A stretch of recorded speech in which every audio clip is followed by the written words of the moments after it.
Hello everybody, welcome back to the channel. This is Satyam Jain and you are listening to me at Understand UPSC. तो आज हमारे साथ एक बहुत ही special guest हैं। तो जिनको नहीं पता है उनके लिए जस्ट एक स्मॉल बैकग्राउंड, मैंने एक एसए स्ट्रैटेजी की वीडियो डाली थी, एसए की पेपर की इंपॉर्टेंस क्या होती है बेसिकली। तो उस पर एक बहुत ही स्वीट और बहुत ही हार्ट फेल्ट कमेंट आया हर्ष भाई का। तो उन्होंने, क्योंकि मैंने उनकी मार्कशीट शेयर करी थी और मेरे को सच में बहुत अच्छा लगा कि किस तरीके से जो आज के नए रैंकर्स हैं वो खुद से आगे आके बात कर लेते हैं इन चीज़ों के बारे में। So I felt really good, तो मैंने वो अपने चैनल पे शेयर भी किया। And his humility and his humbleness didn't just stop there. उन्होंने आगे बढ़ के देखा कि हाँ कितना कंसर्न है कम्युनिटी में रिगार्डिंग द एसए पेपर, कितना फोबिया बैठा हुआ है। And because he has been through a great improvement in the essay score, उनका एसए स्कोर उन्होंने 30 मार्क्स से ज़्यादा इंप्रूव किया है। And he scored one of the highest in the essay paper this year, 145। तो and ended up getting a superb rank of 194 in the recent examination. And truly मतलब जब हर्ष भाई का मैसेज भी आया मुझे पीएम में कि he wants to like clear the air about the essay paper, talk about his strategy, I felt so good कि किस तरीके से आज के जो टॉपर्स हैं, आज के जो रैंकर्स हैं, वो किस तरीके से कम्युनिटी की हेल्प करना चाहते हैं। It was really really so good of him to do this. And I am so grateful कि इस सीरीज़ की शुरुआत जहां हम कोई गेस्ट्स को, रैंकर्स को, दूसरे लोगों को इनवाइट कर सके चैनल पे, वो ऐसे किसी शख्सियत के साथ हो रही है। सो thank you so much, Harsh bhai, and welcome to the channel. Welcome to Understand UPSC. Thank you, bhai. Thank you. And before we begin ahead, before Harsh bhai discusses with you the paper, this is just a small ethical disclaimer before we begin, क्योंकि हमने बाकी जगह भी standard set किए हैं, तो मुझे लगता है कि यहाँ पे भी करना चाहिए। हर्ष भाई and I have not been associated before with anything, किसी भी स्टेज पे, प्रीलिम्स, मेंस, इंटरव्यू, कुछ नहीं। This is a pure voluntary thing that Harsh भाई is doing and we are so grateful to him for this. और बस इतना ही है, क्योंकि बिल्कुल भी ऐसे वो नहीं है कि कोई भी मतलब ऐसे गलत मैसेज जाने का ज़रा सा भी इसमें हम नहीं चाहते हैं। And this is something that, this is a message that everybody should do it. आपके यहाँ से किसको कितनी हेल्प हुई है आपको सामने आके बताना चाहिए, so that right guidance goes through. So this is just a simple ethical disclaimer. So we'll directly begin to it. We'll directly now jump over to the discussion. And my first question हर्ष भाई is कि suppose करिए किसी को पता ही नहीं है कि ऐसे पेपर कहाँ से स्टार्ट करना है, या कोई बिगनर है, तो ठीक है उसने एक बार यूपीएससी का सिलेबस देख लिया, but now how to start and where to start about the essay paper? That's my first question Harsh भाई। हाँ जी सर, पहले तो बहुत बहुत धन्यवाद, आपने जो बातें कही मेरे बारे में सर, और बड़ी बड़ी खुशी है कि मैं आपके प्लेटफॉर्म पे आके बात कर पा रहा हूँ।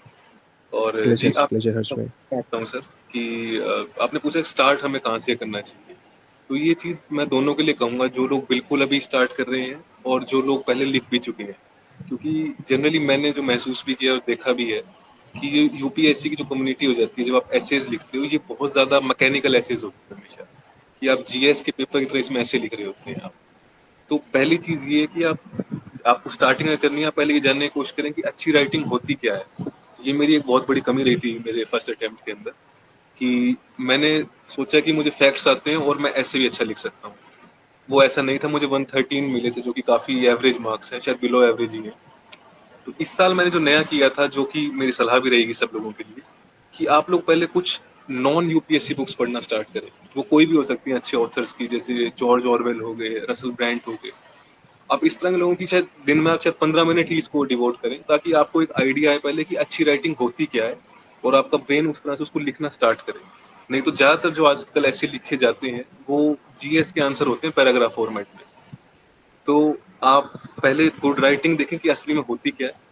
तो स्टार्टिंग पॉइंट मेरे हिसाब से सर ये रहना चाहिए कि आप पहले जानें कि अच्छी राइटिंग है ओके क्या। Okay okay. तो हर्ष भाई कोई स्पेसिफिक एक या दो बुक्स जो आप सजेस्ट कर सकते हैं इसके लिए, जो आपने यूज़ की हों या आपको अच्छी लगी हों? मैंने पर्सनली कार्ल सेगन की कॉस्मोस एक बहुत ओके, अच्छी बुक, राइट राइट राइट, वैसे यस भी यस काफ़ी मदद करेगी, वैसे भी है काफ़ी यस यस एनलाइटनिंग बुक है। आप जॉर्ज ऑरवेल के एसेज की कलेक्शन पढ़ सकते हैं। Yes yes yes. आप श्योर श्योर कुछ श्योर। क्लासिक्स पढ़ सकते हैं, जैसे 1984 बुक है, ओके वो ओके आप, ओके या आप माइथोलॉजी में इंटरेस्ट रखते हैं तो मैं नॉर्स माइथोलॉजी भी मैंने एक बुक पढ़ी थी, द वाइकिंग स्पिरिट। इस तरह की बुक्स भी आप राइट। पढ़। Okay okay okay. तो हाँ जी। और जो नॉन सर इससे यूपीएससी बुक से, जी भाई। ऐड करना चाहूँगा कि इससे फ़ायदा क्या होता है कि हाँ जी।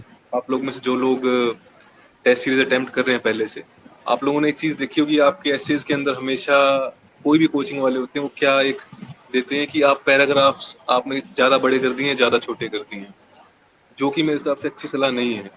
ये कभी भी नहीं हो सकता है कि आप एक स्टैंडर्ड पैराग्राफ के कि मैं 4 लाइन का पैराग्राफ लिखूँगा या 5 का ही लिखूँगा। जब आप बुक्स पढ़ते हैं तो आपको ये आइडिया हो जाता है कि आपको बात कहनी कैसे है। राइट आप पैराग्राफ अगर आप 10 लाइन का ही बना रहे हैं, वो कोई बड़ी बात नहीं है, पर बात उसके अंदर वो ढंग से कही जा रही है कि नहीं। तो आपको ये इससे काफ़ी आइडिया होगा, जो लोग पहले से भी दे रहे हैं वो शायद रिलेट कर पाएँगे। मुझे कभी समझ नहीं आया कि वो लिख देते थे कि राइट राइट बहुत राइट छोटा राइट पैराग्राफ है, बहुत लंबा पैराग्राफ। करेक्ट तो करेक्ट एक ये फ़ायदा और हो सकता है। करेक्ट। जनरली फीडबैक्स में देखने को मिलता है कि ऐसे कहते हैं कि आधे आधे पेज के पैराग्राफ बनाओ, एक पेज पे 2 पैराग्राफ आने चाहिए। बट पर्सनली मुझे बहुत इशू आया कि मान लीजिए मुझे एक आइडिया कन्वे करना है जो बहुत इंपॉर्टेंट है, और वो आधे पेज में नहीं आ रहा है, तो मैं उसको एक्सटेंड करूँ तो इवैल्यूएटर बोल देगा कि नहीं एक्सटेंड नहीं कर सकते हैं। तो हाँ जी, इस हाँ, ये तरह रहता है पर्सनली सर। फेस किया है मैंने। हुँ। Right right right right. तो ठीक है, जैसे थोड़ा सा बिल्ड कर लिया हमने कि ओके कुछ नॉन फिक्शन पढ़ लिया, कुछ फिक्शन पढ़ लिया, और थोड़ा सा समझ लिया कि एक्चुअली में जब लिखने की बारी आती है, एक बड़ा पीस लिखने की बारी आती है, तो कैसे लिखा जाता है। But now if we translate it to a UPSC essay, so how hmm. Does it look like, what does the structuring look like. लोग जनरली वो आईबीसी का फॉर्मेट बोल देते हैं, बट आप थोड़ा सा प्लीज इसके बारे में अगर लाइट डालें कि how how will essay look like. हाँ जी। देखिए, एस्से की जो सबसे इम्पोर्टेंट चीज़ होती है, वो उसका इंट्रोडक्शन है। जी एग्ज़ामिनर जब आपका एस्से पढ़ने बैठता है, तो अगर आप खुद भी आप सोचेंगे, आप कोई चीज़ पढ़ने बैठते हैं और आपको बिल्कुल स्टार्टिंग से बोरिंग लग रहा है कि अच्छा फैक्ट्स चल रहे हैं लगातार, या आप सिर्फ़ टॉपिक को ही बार-बार अलग-अलग वर्ड्स में लिखे जा रहे हैं, तो उससे इंटरेस्ट जनरेट नहीं होता है। राइट तो मेरी पहली सलाह ये रहेगी कि जो आप इंट्रोडक्शन लिखते हैं, उसके अंदर हमेशा आप रियल लाइफ़ एग्ज़ाम्पल से चीज़ें स्टार्ट करें, जो कि टॉपिक से मिलती-जुलती हो। मैं आपको इसका एग्ज़ाम्पल भी देता हूँ अभी। हाँ प्लीज। और एक चीज़ इसके अंदर ये भी ध्यान रखें कि जब आप इस तरह के एग्ज़ाम्पल देते हैं, तो कुछ कोचिंग मतलब जो फीडबैक आते हैं, उसमें कहते हैं कि आप इमेजिनरी एग्ज़ाम्पल लें कि अब राम-श्याम थे, ऐसा हुआ। ये कभी भी मत, ये ओके बिलीवेबल नहीं लगता कभी भी। आपके जो भी सब्जेक्ट, जैसे मेरा पर्सनली हिस्ट्री ऑप्शनल रहा है, तो मैं ज़्यादातर एग्ज़ाम्पल हिस्ट्री से लेता हूँ। राइट। तो आप एक एग्ज़ाम्पल देता हूँ सर, इस साल ऐसे आया था कि the best time to repair the roof is when the sun is shining. जी भाई। तो इसके अंदर सर मैंने स्टार्टिंग इस तरह से की, इसको आप ऐसे भी स्टार्ट कर सकते थे कि ऐसा होना चाहिए, ऐसा करना चाहिए। मैंने इसको इस तरह स्टार्ट किया कि ये मेरा इंग्लिश मीडियम था, पर मैं आपको हिंदी में बता रहा हूँ जी। कि 1958 का समय था और माहौल था हिंदी-चीनी भाई-भाई का। हम्म। कोई भी इंडिया बिल्कुल ही बैक फुट पे था, हम सोच रहे थे सब कुछ सही चल रहा है। और अचानक से जब अगले साल चाइना ने रोड बनानी स्टार्ट की, तब इंडिया को हुआ कि हमें डिफेंस कैपेबिलिटीज़ बढ़ानी पड़ेगी। पर तब तक राइट बहुत देर हो चुकी थी और 1962 में हमें एक शैटरिंग डिफीट फेस करनी पड़ी। तो अब मैंने इसको यहाँ से इसको कनेक्ट किया कि so the best time to repair the roof is when the sun is shining, क्योंकि अभी बहुत देर हो चुकी थी। हमने बिल्कुल इंतज़ार राइट किया कि बम आएगा कब, और उसका एक डिज़ास्टर ही परिणाम हुआ। तो राइट इसके राइट अंदर आपको कहूँगा कि 2 आप एग्ज़ाम्पल स्टार्ट करें कि जैसे आपने एक एग्ज़ाम्पल ये लिया, आप कोई और हिस्ट्री से उठा सकते हैं, पॉलिटी से उठा सकते हैं, जी रीसेंट उठा सकते जी। हैं। 2 एग्ज़ाम्पल जब आपके हो जाते हैं, फिर आप टॉपिक पे आएँ, हैंस आप अपनी बात कह रहे हैं, अच्छा क्योंकि ऐसा हुआ है पास्ट में, तो इसलिए हम ये टॉपिक पे बात कर रहे हैं। Okay okay okay, that's a good way to go about it. Okay हाँ जी। ओके। हर्ष भाई, मेरा एक जैसे क्वेश्चन है इंट्रो को लेके। कभी कभी देखते हैं हम कि जैसे एक टॉपिक है ऐसे का, उसमें 2 पार्ट्स हैं। सपोज करिए ऐसे, जैसे एक ऐसे आया था कि करेज एंड डेडिकेशन, करेज से ये हो जाता है और डेडिकेशन से ये हो जाता है, ऐसे करके ऐसे आए। तो इंट्रो में क्या हमें इस तरीके का इंट्रो लिखना चाहिए कि वो दोनों पार्ट्स एड्रेस हों, या उसको किस तरीके से बैलेंस आउट करना है। जैसे सर ये आपने एससी का ज़िक्र किया, तो इसमें आप दोनों पार्ट्स को कोशिश करें और वो हो जाता हम्म। है। अगर आपको लग रहा है कि एक में नहीं आया, तो आप अलग-अलग एग्ज़ाम्पल लेके कर लें उसको। ओके ओके ओके ओके इसको ओके। मैं बाद में आपको बॉडी वाले पार्ट में बताता हूँ, इस तरह से कैसे डील कर सकते हैं इस चीज़ को। श्योर श्योर भाई श्योर। ओके ओके हाँ ओके। जी। इंट्रो इस तरह का होना चाहिए कि पहले इंटरेस्ट है, जो आप खुद भी बैठ के पढ़ सकें। राइट जी, राइट। तो तो इंट्रो का अभी सबसे अच्छी 2 चीज़ें ये हैं कि एक तो इंटरेस्ट जनरेटिंग हो, और दूसरा टॉपिक से रिलेटेड हो। हाँ जी, मतलब वो आप बात इस तरह से रखें कि वो मिलती-जुलती दिखे वहाँ पे। ऐसा नहीं होना चाहिए करेक्ट कि धक्के करेक्ट। से आपको हिला दी वहाँ पे कि ऐसा राइट हुआ, ऐसा हुआ। वो होनी चाहिए, और आपको देखें, आप सब यूपीएससी पढ़ रहे हैं इतने साल से, एग्ज़ाम्पल सबके पास बहुत हैं। करेक्ट करेक्ट तो करेक्ट। आप बस उसको डालने तरीका सीखें, इसलिए वो आपको बुक रीडिंग से भी काफ़ी फ़ायदा होगा उस चीज़ का। Right right right right. Actually मैंने भी ये ऐसे लिखा था हर्ष भाई, and the way I started it was from Krishna's story, कि कृष्ण जब हस्तिनापुर गए वापस पांडवों की तरफ से, और क्योंकि उस टाइम पूरा माहौल खराब हो चुका था, तो दुर्योधन के मना करने के बाद उसके बाद सिर्फ वॉर जो था वो कभी टला नहीं, क्योंकि उसके बाद वो वॉर जो है वो इनेविटेबल हो गया, क्योंकि जो टाइम था रू वापस से उसको बिल्ड करने का वो अब चला गया था, जो शन शाइन कर रहा था वो खत्म हो गया था। And this is how I also like then move forward about it. तो आई कैन रिलेट कि आप जो चीज़ समझा रहे हैं कि पहले थोड़ा सा इंटरेस्ट जनरेट कराओ बाय एनी स्टोरी, बट हाँ आपने जो बोला कि रियल लाइफ स्टोरी थोड़ा सब्जेक्ट से ओरिएंटेड, वो एक बेटर एडमिनिस्ट्रेटिव फील देता है, क्योंकि आप थोड़ा सा उसमें अपना दिखाते हैं कि हाँ आपको करंट अफेयर्स की या सब्जेक्ट की नॉलेज है। Right right, okay. तो इंट्रोडक्शन हो गया हर्ष भाई, उसके बाद सर फिर अब जो मेन पार्ट आता है ऐसे की जो बॉडी आती है उसके अंदर देखें, अप्रोच ये होनी चाहिए, राइट अप्रोच ये है कि पहले तो आप जो टॉपिक है, जो आपका फर्स्ट हेडिंग चलेगी आपकी, उसको आप समझाएं कि जैसे अगर यही हम टॉपिक ले लेते हैं कि best time to repair the roof is when the sun is shining. तो जी आप अपने आप से सवाल करते हैं, जैसे अगर मेरे को आपको बैठ के समझाना हो तो जी जो क्यों है, ये क्यों है, इसको आप एड्रेस करें कि क्यों है कि आपके पास शायद बेहतर टाइमिंग, पहले टाइम ज़्यादा रहता है तो आप प्रिपेयर बेहतर कर सकते हैं। हम्म दूसरी बात, आप अनफोर्सीन सर्कमस्टांसिस को बेटर हैंडल कर सकते हैं क्योंकि आप फिर भी तैयार थे, आपका अभी आपके फेवरेबल है कंडीशंस आपके लिए। राइट इस तरह से आप 5-6 डायमेंशंस एक्सप्लेन करें कि क्यों। और ओके इसके अंदर क्या होता है सर, मैं आपको बताता हूँ कि जो फीडबैक है, मैं आपको जनरली वो बता रहा हूँ क्योंकि देखिए ज़्यादातर लोग फीडबैक से चलते हैं। ये तो काम जी कभी भाई नहीं आया, तो मैं थोड़ा सा इसमें बता रहा हूँ। मैंने इस बार कोई फीडबैक पढ़ा ही नहीं, इसलिए मैंने जी तो हाँ जी, तो क्या कहते हैं वो लोग कि आप एकदम ऐसे एग्जाम्पल्स का अटैक कर दें इसके अंदर कि हम्म। एग्जाम्पल देते रहो, एग्जाम्पल पे एग्जाम्पल। मैं कहूँगा ऐसा ना करें, क्योंकि आप क्या करेंगे, जैसे अगर आप कहते हैं कि फर्स्ट पॉइंट मेरा ये है कि प्रेपरेशन का टाइम बेटर मिलता है, जी आप इस बैक करने के लिए एग्जाम्पल दें, एग्जाम्पल से किस चीज को आप सब्सटेंशिएट ना करें, करेक्ट करेक्ट आप उसका एग्जाम्पल दें। और राइट एक एग्जाम्पल दें, वो बेटर लगता है, क्योंकि नहीं तो आप जब पढ़ रहे हैं आपका फ्लो खत्म हो जाता है कि अच्छा अभी एग्जाम्पल्स पे आ गया या बात कह रहा था। राइट राइट राइट तो बॉडी के अंदर ये चीज का बड़ा ध्यान रखने का। और एक जो टेक्निक मैं यूज करता हूँ सर, थोड़ा मल्टी डायमेंशनल बनाने के लिए ऐसे को, हाँ जी भाई वो ये है कि जैसे अगर मैंने 5 पॉइंट लिए इस तरह के, एक ही हेडिंग के अंदर 5 पॉइंट लेके चल रहा हूँ कि मैं इन पे जी बात, तो अगर मैंने जैसे स्टार्टिंग में हिस्ट्री का एग्जांपल दिया तो अब मैं हिस्ट्री का एग्जांपल नहीं दूंगा, अब मैं पॉलिटी से एग्जांपल दूंगा। Second okay point okay okay मैं ओके ओके एनवायरनमेंट से एग्जांपल दूंगा। तो जैसे ओके मैंने यही बात रखी इस टॉपिक के अंदर, तो इसमें मैंने एनवायरनमेंट से एग्जांपल दिया कि जब 1980s के अंदर ये बात सामने आ चुकी थी, ग्लोबल वार्मिंग नाम की समस्या आ रही है, तब जी किसी गवर्नमेंट ने कुछ भी नहीं कहा और हम जागे हैं क्योटो प्रोटोकॉल के टाइम पे, और तब भी कोई रूल बुक नहीं बनी ढंग से। तो अब इतनी देर हो चुकी है कि अब हमको पता है कि 1 डिग्री तो बढ़ेगा ही बढ़ेगा।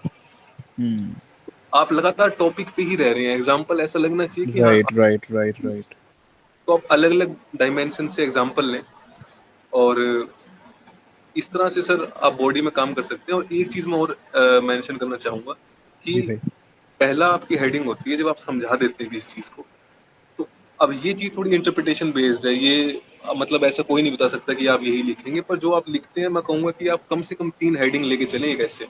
दो दो जी पर पेज भी अच्छा रहता है, काफी उससे क्लीन लगता है ऐसे। मैं जी पर्सनली मतलब 2-2 पेज लेके चलता हूँ। तो सेकंड आप तोड़ दें, मतलब उसको आपको लग रहा है ना कि ज्यादा लंबा जा रहा है तो आप जी तोड़ के एक और हेडिंग बना दें, ओके और उसमें भी सेम अप्रोच चलेगी। और एक जो ओके मेरी सर मैं चीज करता हूँ वो है टॉपिक इन्वर्जन। ओके आप कंक्लूजन से मैं कहूँगा पहले करें, एक अच्छा उससे लगता है। तो टॉपिक इन्वर्जन का मतलब ये है कि जैसे अभी तक सर हम बात कर रहे थे कि अभी मतलब हमें best time to repair the roof is when the sun is shining, अभी तक बात जी ये भाई चल रही है। पर ये आप जब देखेंगे सर, ये ह्यूमैनिटीज का टॉपिक है, तो यहाँ हम्म पे सब्जेक्टिविटी है। राइट अगर आप एक ही पर्सपेक्टिव दे देंगे एंड के अंदर कि हाँ ऐसा ही होता है, तो वो एब्सोल्यूट लगता है और वो थोड़ा ओके एरोगेंट। तो ओके आप एक हमेशा ऐसे, कोई भी ऐसे हो, आपको हर एक ऐसे में चीज मिलेगी, फिलोसफिकल ऐसे में फायदा है, बल्कि आप क्या जी करें, आप कहें कि the best time to repair the roof is not when the sun is shining. Okay आप इसको उल्टा कर दें। अब ओके इसके अंदर आप थोड़े एक्सेप्शंस बताएं कि हाँ ऐसा तो होता है जो मैं बता रहा हूँ, पर इसके अलावा भी ये देखें 3-4 फैक्टर हैं, इस टाइम पे शायद ऐसा ना भी हो। Okay okay okay okay okay कोई कोई इसके कोई आप रिकॉल कर पा रहे हैं जो आपने यूज किया हो हर्ष भाई एक्चुअल एग्जाम अंदर में? इस पर्टिकुलर ऐसे में तो मैं एकदम से याद नहीं कर पा हाँ रहा हूँ, हाँ दैट्स ओके, यस यस पर शायद मैंने इसमें मैंने एक पेज तो जरूर लिखा था, मुझे इतना याद है। Right, understood understood. Counter view जिसको बोलते हैं, मतलब जो कंक्लूजन हाँ, के जस्ट पहले लिखा जाता है, in the penultimate conclusion. क्या आपके पास एक पॉइंट है उसके अंदर, राइट राइट राइट आप राइट। एक ही पॉइंट सोच पाए, आप एक पॉइंट लिखते हैं, पर आप छोड़े ना इस तरह की चीज को, क्योंकि एक तो वो एक वो डायमेंशन दिख जाती है जो आपको राइट बहुत, ये एक बज़वर्ड है यूपीएससी में, मल्टी डायमेंशनल चीज। तो ये राइट। डायमेंशन एक और आप ऐड कर सकते हैं, हर एक ऐसे में कर सकते हैं। मैंने दूसरे में भी की थी, वो मैंने जी शायद वो जी जी। हिस्ट्री वाले कैसे आया था ना, romantic man versus scientific man. Yes yes yes yes yes yes. मैंने उसको उल्टा कर दिया था कि नहीं, कभी कभी रोमांटिक मैन भी जीत जाता है। रोमांटिक मैन भी जीत जाता है, right right Nelson right. Mandela का एग्जांपल दिया था वहां पे, अरे कि उन्होंने परफेक्ट। माफ कर दिया था जबकि उनके साथ इतना बुरा हुआ। अरे परफेक्ट, ऐसे थोड़ी 145 आए हैं भाई। हाँ जी अरे सर। शानदार। तो जैसे हर्ष भाई, जस्ट एक मेरा एक क्वेश्चन है, जैसे आप हेडिंग्स की बात कर रहे हैं कि बॉडी में आपको हेडिंग्स, 3 हेडिंग्स के आसपास करनी है, तो like are you talking it in the literal sense कि आप एक हेडिंग डाल दें ऊपर, मतलब did you use this technique कि आप ऊपर हेडिंग डालते थे, या फिर this is just a structuring perspective? Sir मैं यही कहूंगा कि आप हेडिंग डालने में, अभी नेक्स्ट पॉइंट डिस्कस करने वाला हूँ यही। जी। तो पहले का बॉडी को निकालते हैं सर, इसके बाद मैं इस पे आता हूँ हाँ आपकी श्योर बात। श्योर श्योर श्योर श्योर हाँ जी। तो श्योर। फिर कंक्लूजन पे हम आ जाते हैं सर। जी जी। तो इसके अंदर देखें, कंक्लूजन को लिखने का तरीका मैं आपको बताता हूँ। आप उसको 3 भाग में बांट सकते हैं कंक्लूजन को। ओके पहले कंक्लूजन में आप क्या करें कि पहले आप समराइज करें कि अभी तक हमने बात क्या की। ओके। आपने कि ऐसा ऐसा है, थोड़ा अपनी इंपॉर्टेंस बताई, थोड़ा अपने ड्रॉबैक्स बताए, आप समरी दे रहे हैं थोड़ी सी जी एक। जी। सेकंड पार्ट आप क्या करें, अगर आपको लगता है कि सजेशंस हो सकते हैं, ओके जैसे कि मान लें यही टॉपिक था कि ये होना चाहिए, तो आप इसमें दे सकते हैं। तो इसलिए अब इसको मैं हमेशा 4 भागों में बांटता हूँ। सेकंड ओके पॉइंट 4 भागों में बांटता हूँ। इंडिविजुअल के लिए क्या सजेशन है ओके कि आप पर्सनली क्या कर सकते हैं, सोसाइटी के लिए क्या है, ओके और थर्ड नेशन के लिए क्या है। और ओके। अगर कोई ब्रॉड टॉपिक है, जैसे यही ब्रॉड टॉपिक मुझे लगा, तो मैं इंटरनेशनल लेवल पे, जैसे मैंने इंटरनेशनल पे मुझे इतना याद आता है कि सजेशन दिया था कि राइट। इन्वायरमेंट के मसलों को हमें इसी तरह से देखना चाहिए कि अभी तो फिर सनशाइन कर रहा है, तो अब भी शायद समय है, ओके बाद में शायद ओके ये दिन ओके आए। ओके। हाँ जी, सेकंड चीज मैं ये करता हूँ। और थर्ड चीज जो कि मतलब मेरी पर्सनल फेवरेट है, मैं हर एक ऐसे में ये करता हूँ, हाँ प्लीज। वो ये है सर कि जहां से आपने बात शुरू की थी ना, जी आप उसको एंड करें। जैसे कि आप लिख रहे हैं कि तो इस तरह से चीजें होनी चाहिए। हमने एग्जांपल लिया था इंडिया चाइना वॉर का, जी। मैं इसको एंड इस तरह से करूंगा कि ये चीजें होनी चाहिए, ताकि अगली बार जब कोई इंडिया चाइना के सामने आए तो वो बेटर प्रिपेयर्ड हो। Okay okay. आपने उसको बांध दिया एंड के अंदर एक। हाँ हाँ हाँ, राइट राइट राइट हाँ जी। राइट। तो ये सर मैं, मेरी टेक्निक ये रहती है ऐसे में। जल्द इस साल मैंने ये यूज किया और नंबर काफी मुझे ठीक मिले हैं सर इस बार। बेस्ट मिले हैं भाई। And like this was your ultimate and, ये सबसे लास्ट में आपने यही किया था एस्से में, इस पर्टिकुलर एस्से में? हर ऐसे में इस साल मैंने ये किया है। हाँ, this is what you ended with, ये किया हाँ और डन। जी। Okay okay, understood understood understood भाई। तो like shall we move to the next particular question, या थोड़ा आप ये बताना चाहेंगे कि इंट्रो बॉडी कंक्लूजन को स्पेस कितना देना होता है? हाँ जी, देखिए इंट्रो, इसको देखिए मैं वही कह रहा हूँ कि इसको हमें बहुत मैकेनिकल नहीं बनाना है। हाँ क्योंकि हाँ। देखिए जीएस के अंदर हमको पता है कि 2 पेज मिलेंगे या 3 पेज मिलेंगे। Yes yes yes. यहाँ पे आप देखिए बात पे फोकस हमेशा करें। अगर करेक्ट आपको इंट्रो लगता है कि मेरा इंट्रो 1 पेज का बन रहा है, तो आपको ये करेक्ट। नहीं करना है कि यार किसी ने 2 बताए थे। राइट तो वो आप अंदर एडजस्टमेंट कर सकते हैं, पर बात राइट है कि बातें उसमें अलग अलग दिखनी चाहिए। राइट देखिए राइट हम लोग राइट। इतने बड़े कोई राइटर नहीं है, हम लोग सब जर्नल बुक्स पढ़ते हैं। जी जी तो भाई बिल्कुल। दिक्कत क्या होती है, जब आप इतनी सारी बात इकट्ठी लेके चलते हैं, तो कहीं ना कहीं फ्लो टूट जाएगा बीच के अंदर। आपने सुना होगा बहुत सारे टॉपर इनके अच्छे आते हैं, फ्लो में फ्लो लिखो, फ्लो फ्लो यस क्या यस है। Yes yes yes. मुझे भी कभी समझ नहीं आया ये फ्लो क्या होता है, अभी भी नहीं पता ढंग से। पर मेरा तो ऐसे बनता है कि हेडिंग्स में ले लेता हूँ, तो मेरे को पता है 2 पेज तक मैं फ्लो मेंटेन कर लूंगा। उसके बाद धीरे धीरे ऐसा हो जाता है कि वो बोरिंग लगने लग जाता है कि अच्छा यही बोल एक हम्म, ही। एक ही बात बोले जा रहे हैं। आप ध्यान रखें कि वो बोरिंग ना लगे। वो एक लास्ट पॉइंट भी है, वो उसमें भी क्लियर हो जाएगा। श्योर श्योर श्योर भाई, श्योर श्योर श्योर श्योर। तो ठीक है, लाइक एक बेसिक स्ट्रक्चर समझ में आ गया, बॉडी में क्या लिखते हैं, इंट्रो में क्या लिखते हैं, कंक्लूजन में क्या लिखते हैं। बट उसकी उसकी थोड़े उस प्रेजेंटेबिलिटी पे जाते हैं। Like how do you make your essays more readable और more presentable? What do you do for this? आप क्या स्पेसिफिकली करते हैं? उससे पहली जो चीज है वो है हेडिंग्स और सब हेडिंग्स। ओके ये जैसे हमने बात की, इंट्रो के अंदर आप कभी ना लिखें इंट्रो है ये। इंट्रो को आप हमेशा स्टार्ट कर दें, हम्म। पर जो पहली बात होती है जैसे कि यही अगर टॉपिक था और आप ये डायमेंशन हैंडल कर रहे हैं कि अभी आप समझा रहे हैं इस टॉपिक को, जी। तो आपको हमेशा एक तो कैपिटल लेटर्स के अंदर आप अपनी हेडिंग्स को लिखें ओके।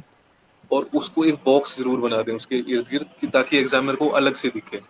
ओके। ओके। और इस ये चीज सर पहली चीज तो ये है कि आप हेडिंग्स का हमेशा इस्तेमाल करें। कंक्लूजन के अंदर भी आप लिख सकते हैं, कंक्लूजन का हाँ हाँ बॉक्स। हाँ। बस इंट्रो को छोड़ के आप सब में ये यूज कर सकते हैं। Okay okay okay. और दूसरी चीज ये है कि सर जनरली जो प्रैक्टिस आप करते हैं वो शीट्स बहुत अलग हैं। हाँ जी हाँ जी हाँ जी हाँ जी हाँ जी। के अंदर हमें मिलती है वो काफी बड़ी होती है सर। काफी वाइड होती है, यस। हाँ जी, तो उसमें पेजेस भी ज्यादा रहते हैं नॉर्मल के मुकाबले। Yes yes yes. तो मैं एक सलाह और ये दूंगा कि जो लाइंस आप लिखते हैं तो उनमें थोड़ी थोड़ी स्पेसिंग रखें हमेशा ताकि वो ओके। क्लियर, क्योंकि राइटिंग देखें कईयों की अच्छी नहीं होती है इतनी। जी।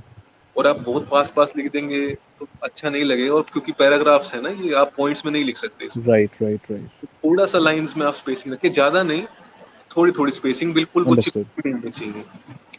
और एक बहुत जरूरी चीज ये है कि आप जब अपने ऐसे को लास्ट में चेक करते हैं कि मैंने क्या क्या लिखा है, आप खुद पढ़ते हैं उसको, तब आपको कीवर्ड्स नजर आते हैं। जैसे मान लो आपने जहां जहां एग्जांपल दिए, किसी का नाम है, महात्मा गांधी का नाम है, आप उसको हमेशा अंडरलाइन कर दें।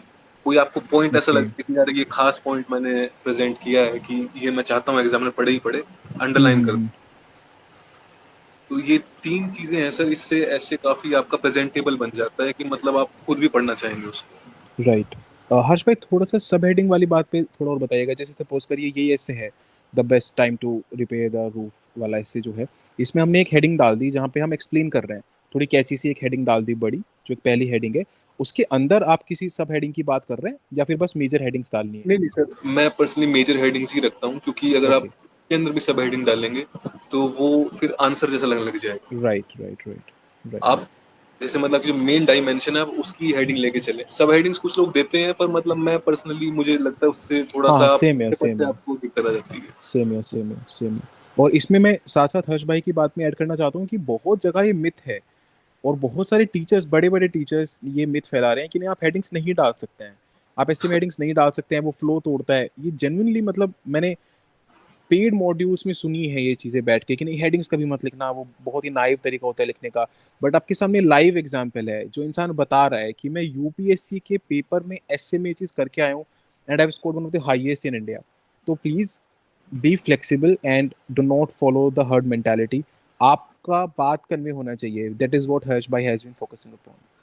हाँ जी सर, क्योंकि मैं ये कहना चाहूंगा सर इस बात के अंदर कि पिछले अटेम्प्ट के अंदर मैंने जितने फीडबैक थे सारी सारी बात मानी थी उनकी। छोटे पैराग्राफ मैंने कर दिए, मैंने हेडिंग नहीं डाली थी पिछले साल, मैंने इमेजिनरी एग्जांपल्स भी दिए और मैं बहुत खुश हो गया था कि यार मैंने बहुत अच्छा किया बहुत और अच्छा मुझे लिख दिया marks है। मिल गए। इस साल मैंने कुछ भी नहीं माना, क्योंकि देखिए मैंने वही कहा ना, आप बुक्स पढ़ते हैं, देखिए वो बहुत बड़े ऑथर्स हैं। जी जी जी जी आप जी। आप बेस्ट जाने तो सही बेस्ट है क्या चीज, आपको जो राइट। बता देता है कोई आदमी, आपको पता है वो खुद कैसा लिखता है। करेक्ट। चेक करते हो तो कोई कुछ भी बोल सकता है सर, आप true best true quality true देखें, उसको आप देखें क्या हो ट्रू रहा है। True true. आपके इस बार के ऐसे के प्रिपरेशन में बुक्स का काफी इंपॉर्टेंट रोल रहा है, आपकी वो समझ जी डेवलप मैंने, करने में। हाँ जी, मैंने इसलिए खासकर इसको स्टार्ट किया था। मैं पहले नहीं पढ़ता था बुक्स कभी, अब खैर अब तो मुझे राइट शौक हो गया पढ़ने का इसी कारण। पर राइट राइट काफी राइट बड़ा मुझे फायदा हुआ इस चीज से। राइट। कभी इंटरव्यू के बारे में बात करते हैं फिर, कि आपको इंटरव्यू में कैसे हेल्प मिली इस चीज से, क्योंकि हम सर्टेन की कुछ ना कुछ तो मिली होगी। Will talk about it in the for some other time. ठीक है भाई। तो ये वाली कि आपको आपके ऐसे को बेटर प्रेजेंट कैसे बनाना है, बेटर लिखना कैसे है, इन सब चीज़ों के बारे में बात हो गई है। नाउ ये तो हो गया कि चलिए ठीक है, आप एग्जामिनेशन हॉल में बैठे हैं एंड आप उस पर्टिकुलर टाइम पे क्या कर रहे हैं। But what about the preparation, कितना प्रिपेयर करना है? ठीक है, बुक्स पढ़ ली हमने, कुछ एसेज प्रैक्टिस करना है, तो उसका उसका क्या प्रोसेस है भाई? Like how do you prepare your essays, how do you, मतलब क्या नंबर रखना है कि भाई प्रिपरेशन में क्या होना चाहिए? सर इसके अंदर देखें, पहले तो सर ये डिपेंड करेगा कि आपकी स्टेज क्या है। हम्म। अगर कोई व्यक्ति इस साल मेंस अभी लिखने वाला है और जी। वो ये वीडियो देख रहा है, तो उसको मैं कहूंगा कि आप 5 से 10 तो लिखें। हम्म। 5 से 10 आपको लिखने चाहिए, और जो व्यक्ति अभी शुरू कर रहा है तैयारी, बिगनर उसके है। पास 2-3 साल हैं अभी, मैं कहूंगा देखें आप फिर उसको एक हैबिट की तरह लेके चलें। राइट आप उसको एक नंबर में नहीं कैद कर सकते कि यार 20 के बाद अब राइट मैं बन गया या मैं राइट। एक बन गया। आपको जब वो स्टेज आती है ना, देखें जब आप अपने एसेस कभी खुद बैठ के पढ़ेंगे ना, जी। लोग ये नहीं करते, लोग क्या करते हैं कि दूसरे को दे देते हैं, भाई तू पढ़ के बता दे। राइट। और फिर हम अब कभी अपने ऐसे खुद नहीं पढ़ते, आपको पता लग जाएगा असल में कि अब मेरा एसेस अच्छे आने लगे हैं, तो आप सबसे अच्छे इवैल्यूएशन कोई कर सकता है, आप खुद बताएं कि, क्योंकि देखें आपको मैं बताता हूँ कि आप अपने आपने ऐसे लिखा, आप ये सोच के ना पढ़ें कि यार ये मेरा ही है, अब खराब कैसे हो सकता है। आप राइट। ऐसे पढ़ेंगे, आप दूसरे का पढ़ रहे हैं, अगर आप खुद उसको पूरा पढ़ पा रहे हैं, बहुत अच्छी बात है, आपका ऐसे बहुत अच्छा था। अगर आपको लगता है कि नहीं यार, मतलब मेरे खुद ही इंटर में मैं बोर हो गया हूँ, यार राइट। ये बात को मतलब तो नहीं बन रहा है यहाँ पे, तो आपको काम की जरूरत है।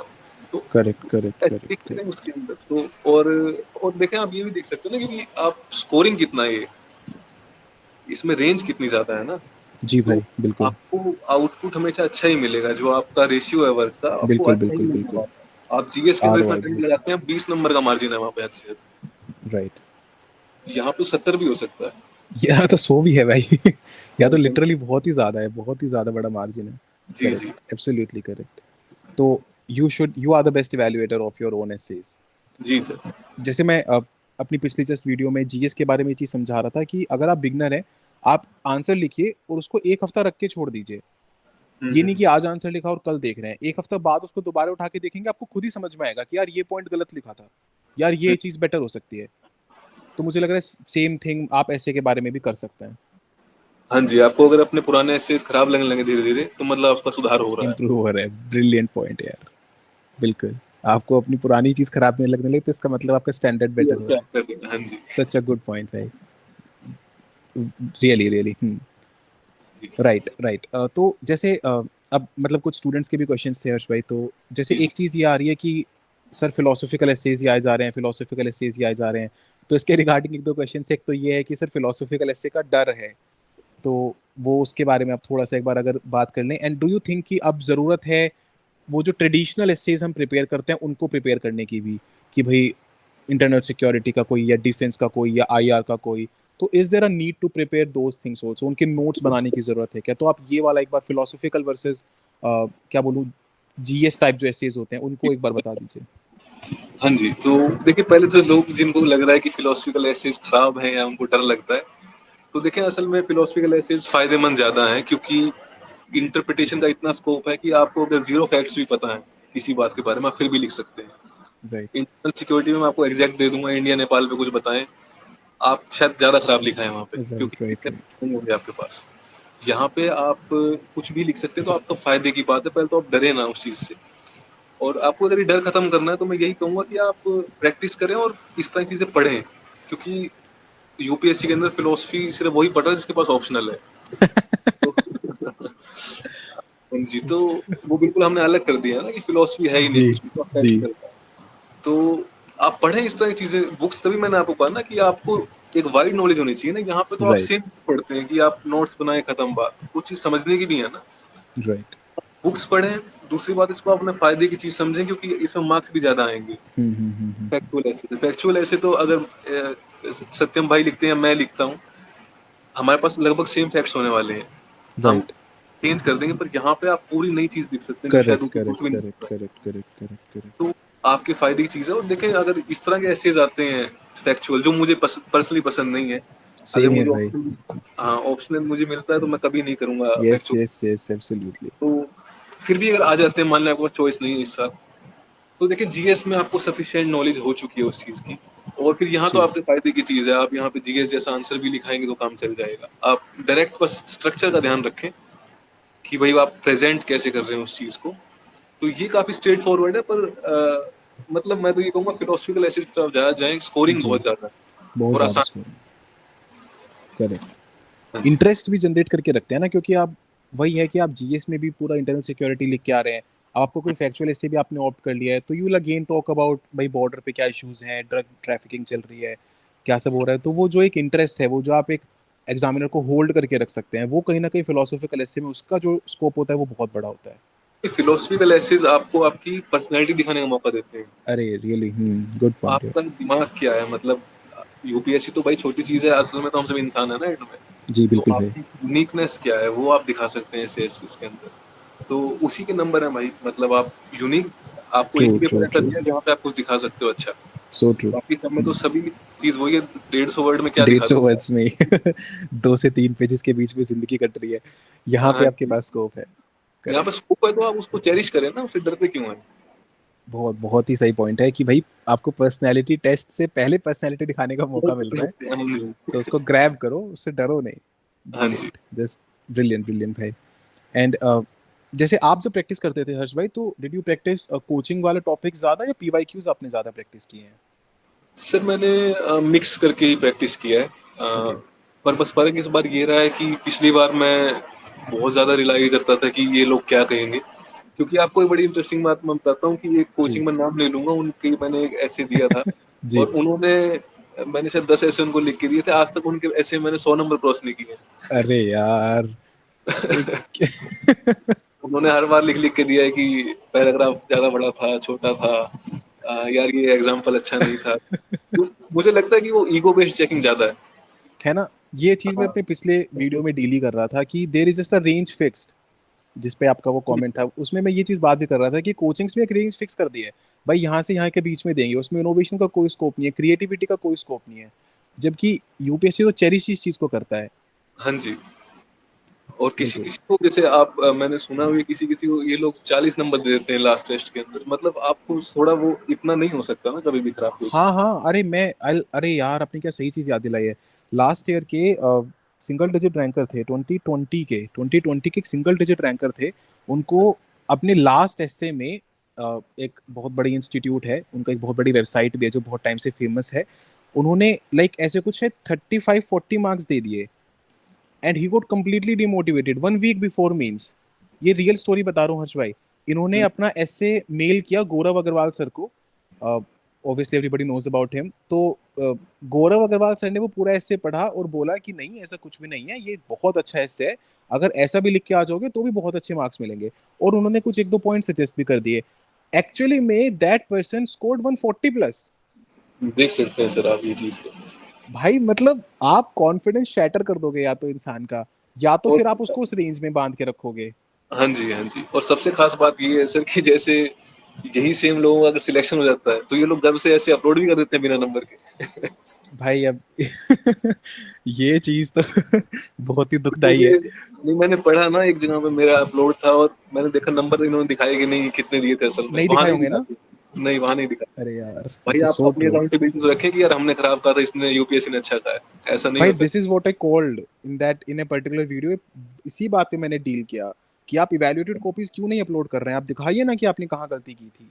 वही तो, मतलब आपकी अकाउंटेबिलिटी कहाँ पे, आप इतना पैसा लेते हैं एक पेपर चेक करने का, और आप बिल्कुल। ये भी, और एक और बात और भी है सर, ये जो कहते हैं कि फीडबैक है, आप कभी इनसे बात नहीं कर सकते लोग कौन है, कि आप पूछ लेंगे क्यों है। नहीं नहीं, बिल्कुल भी नहीं, वो तो मतलब ही नहीं पैदा होता है। एक तो बार मैं बताता हूँ आपको, मैंने वोट पूछ लिया वोटर की था। तरह आते हैं वो। हाँ हाँ हाँ, अरे एब्सोल्युटली, एक बार मैंने पूछ लिया था, तो इट वाज लाइक कि नहीं पॉलिसी नहीं है रिवील करने की, हमारे यहाँ पे तो सब क्वालिफाइड ही होते हैं। अरे ईगो पे क्यों ले रहे हो भाई, अगर डर नहीं है तो बता दो ना।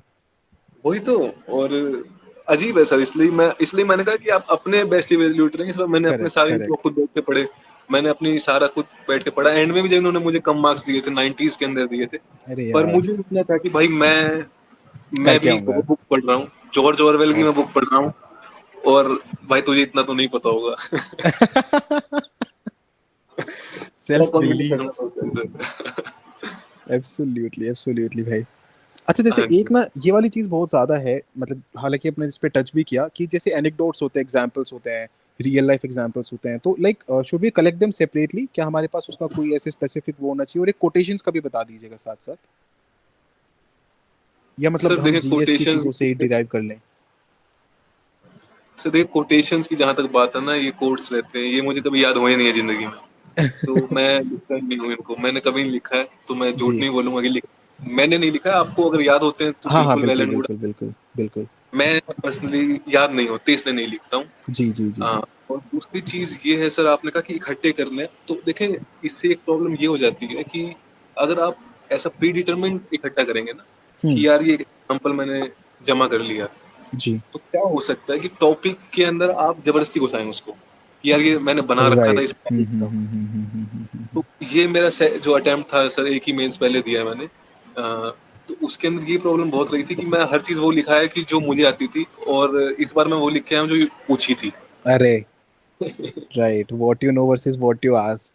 हाँ जी, तो जब आप दैट पहले इज से इट। इतना बना के जाते हैं ना कि यार 5 एग्ज़ाम्पल याद कर लिए हैं, अब इनको यूज़ ही करना है। इस तरह से ना करें। आप इंटरेस्ट क्यों नहीं देखें, वही है ना कि यूपीएससी की तैयारी करते-करते आप पर्सनैलिटी को भूल जाते हैं कभी-कभी। आपके पास वैसे ही बातें होनी चाहिए ना 10-15 करने को। भाई तो मैं आप आपको ना ऐसे ही बीच में रोकूंगा, यू आर कंप्लीटली डीमिस्टिफाइंग। आप ना बिल्कुल डीमिस्टिफाई कर रहे हो प्रिपरेशन को। लोग ना ऐसे हो जाएंगे कि भाई आज तक जो हमें पता था, जो ये सब कुछ बता रखा था, ये सब कुछ गलत है, चलो नए सिरे से शुरू करते हैं। So I are really doing that. नहीं, वो सर वही है ना, तो उसके अंदर जी, जी, मैं आपकी बात समझ रहा हूँ। और सर जी, मैंने वही आपको कहा कि पहले से ना बना के जाएँ। जी भाई। आप एट द टाइम आप अंडरस्टूड। कैलकुलेट कर लो। अंडरस्टूड। आपको मिल जाएगा कुछ ना कुछ, आप बना सकते हैं। राइट। हर्ष भाई, जैसे 8 एसेज आ गए आपके सामने, अब आपको इसमें से चूज 2 करने हैं, तो आपका कुछ क्राइटेरिया रहता था कि यार मतलब इस तरीके से चूज करूंगा? जैसे मुझे एक चीज हमेशा ये रहती थी दिमाग में dilemma before entering the examination hall, कि भाई यूनिक ऐसे चूज करना है या थोड़ा इजी ऐसे चूज करना है। जैसे इस बार 3-4 ऐसे टॉपिक्स बहुत टफ थे, जैसे यही कि poets are the unacknowledged legislator of the world, ऐसे करके कुछ ऐसे के टॉपिक्स थे। तो आपको उनके साथ जाना चाहिए या फिर ऐसे के साथ जाना चाहिए जिसमें आप कंफर्टेबल लग रहे हैं? How do you choose a particular topic? Sir जो आपको सबसे अच्छे समझ आ रहा हो ना, पहली बात कि आपको लग रहा है कि ग्रिप बन गई है मेरी इसके ऊपर। राइट। जैसे सर पहला शायद पहले सेक्शन में ऐसे था कि हिस्ट्री इज द, एग्जैक्ट याद नहीं आ रहा, पर ऐसा था कुछ रोमांटिक वैन वर्सेस हाँ हाँ, scientific history is a series of winnings of the romantic of the scientific man over the romantic man. Romantic. तो अभी मैं, जैसे मेरा पर्सनल हिस्ट्री ऑप्शनल है सर, जी। तो अब ये मेरे लिए डिफॉल्ट चॉइस हो गया था कि यहाँ पे मेरे पास बहुत कुछ होगा। तो राइट। आपको अगर सब्जेक्ट से रिलेटेड लगता है तो आप ऐसा चूज कर। और देखिए सर, पिछले साल जो पेपर आया था उसके अंदर तो अगर आपको कुछ समझ आया था वही बहुत बड़ी बात थी कि भाई कुछ थोड़ा बहुत आ गया यही लिख देता हूँ। तो अब वैसा आ जाए तो देखें, वो तो फिर बताना मुश्किल है। पर राइट। जनरली आप कुछ सब्जेक्ट्स रिलेटेड आप चीज ढूंढने की, यार ये मेरे से जुड़ी हुई है थोड़ी, या आप स्ट्रक्चर जब दिमाग में बैठ के बनाते हैं ना कि यार इतने पॉइंट आ रहे हैं दिमाग में, यार इतनी डायमेंशन आ रही है, तो थोड़ा वो टाइम ले लें। 15 मिनट लेना बहुत अच्छी बात है, मैं कहूँगा। आपके राइट। पास टाइम बचेगा ही एंड के अंदर, आपकी स्पीड सबकी अच्छी हो जाती है इतनी जीएस के लिख के हाँ कि हाँ आप, हाँ, बिल्कुल बिल्कुल बिल्कुल। तो थोड़ा टाइम लें, आप पढ़ लें सबको बैठ के। जी। और कभी भी मतलब ईगो वाली बात ना करें इसके अंदर। मैंने कभी कभी लोगों को बिल्कुल मुश्किल वाला चूज करते हैं कि भाई मतलब ऐसे कैसे हो सकता है, मुझे नहीं आएगा। राइट। ईगो वाली चीज के अंदर ना रखें। जो अगर बहुत आसान भी है आप ले लें, अगर आपको लगता है आप कर सकते हैं राइट। तो अपना कंफर्ट लेवल आप देखें। Right. Right. Right. Right. Right. एक एक चीज, क्योंकि आप भी इससे गुजरे हैं हर्ष भाई, और थोड़ा आपने टच कर दिया है, लेकिन मैं स्पेसिफिकली भी जिस आपका आपका एक इनपुट चाहूंगा इस पे। There are a lot of people who are stuck between 100 and 120, और ये अपने स्कोर को ना 30 मार्क्स ना बूस्ट नहीं कर पा रहे हैं, 40 मार्क्स बूस्ट नहीं कर पा रहे हैं। तो जैसे आपने जिक्र किया कि भाई ट्रेडिशनल अप्रोच से हट जाओ थोड़ा सा, सिर्फ हम्म। रट्टी फाई वाली चीजें मत करो, थोड़ा सा कुछ पढ़ लो, कुछ निकाल लो, ऐसी चीजें आपको बूस्ट लेने में हेल्प करेंगी। बट देर लाइक इसके अलावा भी आप कुछ अगर सजेस्ट करना चाहें, क्योंकि 3-3 4-4 मेंस लिख दिए और स्टक है इस लूप में, और हम जानते हैं कि 30 मार्क्स तो मतलब आपके लिए बिल्कुल ही नया चीज खोल सकते हैं। It can hmm. Create such a huge difference. तो अगर कुछ आप मतलब ऐसे सजेस्ट करना चाहें कि ये वाले जब लूप में फिक्स्ड है इंसान, तो इसको कैसे ब्रेक करे? सर मैं यही कहूंगा कि आपके जो बेसिक्स है ना, जो जैसे हमने जो बात की पहले, जी बॉडी जी और भाई। हम्म। ये बेसिक चीजें हैं। इसमें कोई ऐसा ये रॉकेट साइंस नहीं है कि जी। कोई हमने नई चीज इजाद की है। ये एक बेसिक चीज है कि क्लीन ऐसे कैसे लिखते हैं। राइट। एट द एंड आपकी परफॉर्मेंस क्या रहेगी वो आप पे डिपेंड करेगा हमेशा। हम्म। पर जो आपका आर्सनल है, जो आप चीजें लेके जाएंगे साथ के अंदर, वो आप बेसिक्स पे हमेशा स्टिक करें। क्योंकि कभी कभी लोग क्या करते हैं कि जैसे आपने बताया, जो इस ब्रैकेट में लोग फंस गए हैं, ये जी। लोग हमेशा, ये लोग इतना ज्यादा एक्सपेरिमेंट करते हैं हर हर साल नया, कि वो कुछ निकलता ही नहीं है एंड में। आप बेसिक्स पे जाएं। देखें, अगर अभी जैसे हमने जो फॉर्मेट डिस्कस किया सर, तो जी अगर भाई। आप देख रहे हैं, वो हर एक स्थिति में अच्छा है इससे। कंटेंट आपका राइट। खुद का है, पर वो एक अच्छा तरीका है ऐसे लिखने का। बिल्कुल भाई। उससे स्टिक करने की कोशिश करें आप इतना। क्योंकि मैंने वही कहा ना सर, आप यहाँ पे दूसरे को आपने इतना ज्यादा डेलीगेट कर दिया है ना, अपना कॉन्फिडेंस खुद का ही, कि अब भाई जैसे मैं आपको अगर ऐसे चेक करने को दूंगा कि जब तक ये नहीं कहेगा अच्छा, मैं नहीं मानूंगा अच्छा। हाँ, right right right right right right right. ये चीज ना करें आप। सब लोग अच्छे, मतलब इस स्टेज तक भी जो आ रहे हैं मेंस तक, अच्छे पढ़े लिखे लोग हैं। राइट राइट थोड़ा राइट। सा वो एक कॉन्फिडेंस रखें, क्योंकि और बेसिक्स के साथ रहें हमेशा। इतना ज़्यादा एक्सपेरिमेंट राइट। ना करिए कि मतलब वो कुछ और ही बन जाए। ऐसे है क्योंकि मैंने वही कहा ना सर, इसको या तो लोग बताते हैं कि इतना आसान है कि पढ़ना ही नहीं है, या इसको ऐसे दिखाते हैं कि बुक लिखने के बराबर है। बिल्कुल, बिल्कुल, बीच की चीज़ करेक्ट, है भाई, पेपर ही है। 1000 वर्ड लिखना कोई बहुत मुश्किल बात नहीं है। अच्छे से लिखना मुश्किल बात है। वो आप सीख सो सकते ट्रू, हैं, तो बात की आप उसको देख सकते हैं। So true. And did you ever make any notes भाई? कभी भी कुछ ऐसे के लिए कोई नोट्स बनाए थे क्या, लास्ट मिनट रिवीजन टाइप या कुछ भी ऐसे? सर एसए के लिए मैंने कोटेशंस इकट्ठी की थी बहुत सारी और एक एक लेकिन भी याद याद नहीं हुई करने है। में तो मुँह छोड़ के आ गया सर। अरे यार, दिस गाइस सो ऑनेस्ट। जी भाई, समझ गया। एक वो मीम आता है ना, इतना ऑनेस्ट भी नहीं होना होता है, इतना सच भी नहीं बोलना होता है। ऑनेस्ट होना सुपर्ब भाई। जरूरी है सर, क्योंकि ऑफ यहाँ कोर्स पे यार, ऑफ आपको कोर्स। सिलेक्शन हो जाता है सर, तो उसके बाद एक होड़ लग जाती है कि मैं स्पेशल हूँ, अभी मेरे को सो स्पेशल ट्रीट ट्रू करना। भाई, सो ट्रू, सो ट्रू, भाई सो ट्रू। स्पेशल कोई भी नहीं है यार, मतलब 2500 लोग जो इंटरव्यू देने आए थे सब स्पेशल थे। पोस्ट ज्यादा होती 500 तो 500 और स्पेशल हो जाते। तो अरे यार स्पेशल नहीं है भाई, मतलब हाँ अच्छा है यार, अच्छा किया हम लोगों ने, और स्पेशल कुछ नहीं है, ऑनेस्टी रहना चाहिए मुझे लगता है सर। भाई, you have like my respect for this. Apart from your score, thank you apart sir. from your rank, you have my respect for just saying this thing, for keeping it out loud. Amazing है, नहीं amazing. नहीं, thank you sir, thank you. और मतलब ठीक है, अभी तो आपने लगभग सब कुछ एड्रेस कर ही दिया है. जी sir. Just like anything that you want to say to people who are writing mains this time, for this particular paper, या फिर कुछ भी आपकी तरफ से मैसेज, या फिर कुछ भी ऐसा जो आपके दिल के क्लोज हो. Like the mic is to you, the mic is with you now. कुछ भी आप कहना चाहें, बताना चाहें भाई. तो सर जो पेपर इस साल लोग देने जा रहे हैं, पहले तो मैं उनको बिल्कुल best Yes, of luck please. कि आप लोग अच्छे से करें और प्रैक्टिस पे बहुत ध्यान दें। प्रैक्टिस ही है, आप लोग पढ़ने पे ज़्यादा ध्यान देते हैं, प्रैक्टिस पे कम देते हैं, प्रॉब्लम हो जाती है उससे। आपको एंड में पेपर ही लिखना है, तो जी. पेपर पे ध्यान दें, आप जितना अच्छे से सो कर सकते हैं। और एक जनरल एडवाइस सबके लिए सर यही रहेगी कि पेपर को अपने से बड़ा ना होने दें कभी भी। So true. आप हैं तो पेपर है, पेपर ऐसा नहीं है कि यूपीएससी पहले बना था तो फिर इंसान बने, इंसान बने तो यूपीएससी बना। So true भाई. हाँ जी, तो देखिए बाहर भी बहुत सारे लोग होंगे, अंदर भी बहुत सारे हो जाएँगे। हम सबको अपने आप को चेरिश करना चाहिए, इंडिविजुअलिटी को चेरिश करें अपनी। कभी पेपर को अपने से बड़ा ना होने दें और खुश रहें यार, अच्छे से पेपर करें, आप सब लोग ज़रूर सक्सेस होंगे, इसमें नहीं तो किसी और में होंगे। बिल्कुल भाई. और जी, मतलब जब तक आप जैसे लोग हैं जो सामने आके गाइड कर सकते हैं, तो ठीक है, फाइनल रिजल्ट क्या है अलग बात है, लेकिन इंसान गलत पाथ पे नहीं जाएगा. मतलब मैं जेन्युइनली आपको बता रहा हूँ, not just because you are here on the platform. मैंने बिल्कुल स्टार्टिंग में बताया कि इससे पहले हमारा कोई एसोसिएशन नहीं था, and this is probably the first time that we are having such a long conversation. लेकिन I have been associated and have talked to so many people who get a rank, but rare, rare किस्म के लोग हैं भाई जो आप जैसे उभर के आते हैं. And as I said you, apart, बिल्कुल एकदम अपार्ट फ्रॉम योर रैंक, बिल्कुल उसको साइड रख देते हैं. I have massive respect, thank massive immense respect for the kind of human being that you are. भाई थैंक दिल यू। जीत लिया आपने, हकीकत की बात ये चीज है. लाइक सबसे पहले दिन भी यही किया था आपने, और आज आज तो अभी देखिएगा आप, you'll get to see. Please, I request you to just read the comments of this particular video, जी, जी, मैं and कोशिश you'll करूँगा सर। get to see कि क्या क्या लोगों में मैसिव रिस्पेक्ट जनरेट कर दिया है आपने. Thank you so much brother, thank you so much. Thank thank you you sir. So much for being here. बहुत हाँ बहुत बहुत शुक्रिया आपका. एंड जी, बस gratitude, gratitude, gratitude. It was such a pleasure and honour to have you here, to host you here on the platform. Thank you Looking sir. forward to talking to you very हाँ soon जी, and a lot of times, because जी, जी, बिल्कुल। love the kind of person that you are.